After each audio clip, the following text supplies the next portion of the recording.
అమ్మా దేవుని వాక్యం ఏం చెప్పుద్దంటే పెద్దల్ని గౌరవించండి, పెద్దల మాట వినండి, మీ నాయకుడి మాట వినండి, మీ యజమాని మాట వినండి, మీ సంఘ కాపురి మాట వినండి అని దేవుడు ఎందుకు చెప్తున్నాడంటే పిల్లలు తల్లిదండ్రుల మాట వినాలి, సంఘ నాయకుల మాట వినాలి, అధికారుల మాట వినాలి, పెద్దల మాట వినాలి. మాట వినే క్యారెక్టర్ని మనము మన జీవితంలో నీతిబద్ధంగా వినియోగపరుచుకోవాలి. మాట వినడం అంటే పక్కనోడు బిందె ఎత్తుకొచ్చేయమంటే ఎత్తుకొచ్చేయడం కాదు.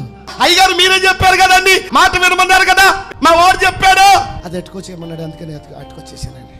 అలాంటి మాటలు కాదమ్మా, నీతి గల మాటలు, ధర్మ విరుద్ధమైనవి కాదు, ధర్మబద్ధమైనవి. అలాగే సంఘంలో పాస్టర్ గారు మనం దేవుని మాట వినాలి, దేవుని మాట ప్రకారంగా అనేకుల్ని రక్షణలోనికి నడిపించాలని బాగా చేస్తున్నారంట. ఒక యవనస్తుడు బాగా వెంటనాడు, బాగా మనసుకి ఎక్కిపోయింది. వీడి మనసులో ఆ రోజు నుండి ఒక్క ఆత్మను ప్రభువు కోసం సంపాదించాలి, ఒక్క ఆత్మను ప్రభువు కోసం సంపాదించాలని మనసులో ఉర్రిళ్ళు వీగిపోతున్నాడు. వీడు ఎలా సంపాదించాలని ఆలోచించుకున్నాడు. అంతకు ముందే వీడి మనసులో ఒకటి ఉంది. ఈ పాయింట్ అయ్యగారు చెప్పాక అది బాగా కనెక్ట్ అయిపోయి ఆడికి అనుకూలంగా మార్చేసుకుని జ్యోతిని ప్రేమించడం మొదలెట్టాడంట. రోజు ప్రార్థన చేస్తున్నాడు, నాయనా తండ్రి ప్రభువా ఒక్క ఆత్మను సంపాదించుకుందాం, ఇదిగో జ్యోతిని పెళ్లి చేసుకుని నేను నీ బిడ్డను చేస్తాను నాయన. ఏమండి ఆ ప్రార్థన దేవుడు వింటాడా?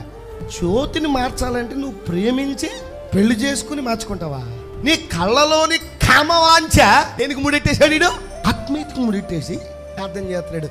నాయన జ్యోతి లేకపోతే, నిజమేరా జ్యోతి లేకపోతే చీకటేరా నీ బతుక, కానీ ఆ జ్యోతి కాదురా, నా ప్రభు అయిన యేసుక్రీస్తునే జ్యోతి. హల్లెలూయా. ఇలాంటి తెంగరేసాలు తెక్కేసాలు భక్తి గల జీవితంలో వేయకూడదు, పనికిరా. అసలు అమ్మాయికి లైన్ వేయడం అంటేనే దేవుడు ఒప్పుకోడు, అది దేవునికి అసహ్యమైనది. అమ్మాయికి వేయకూడదు, అబ్బాయికి వేయచ్చా?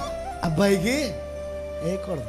అలాంటి ఇక్కడ పని చేయవు నాయనా. తండ్రి ఆమెను ఏమైనా సరే ప్రేమించి నా వ్యక్తిగా చేసుకుని నీకు సమర్పించే, ఒరే పరిగమాలనాడా నువ్వు సమర్పించే దేవుడు తీసుకోర్రా. నువ్వు ఎందులో మోహించావు? అపవిత్రతలో మోహించావు.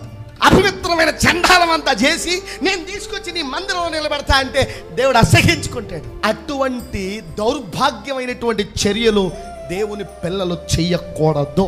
అయ్యగారు చెప్పారు కదా, ఎవరినైనా ఒక వ్యక్తిని ఆత్మీయంగా ప్రభు తట్టు మళ్ళించాలి అని చెప్పారు కదా, కాబట్టి ఈ రకంగా మళ్ళిస్తాను అంటే తప్పది.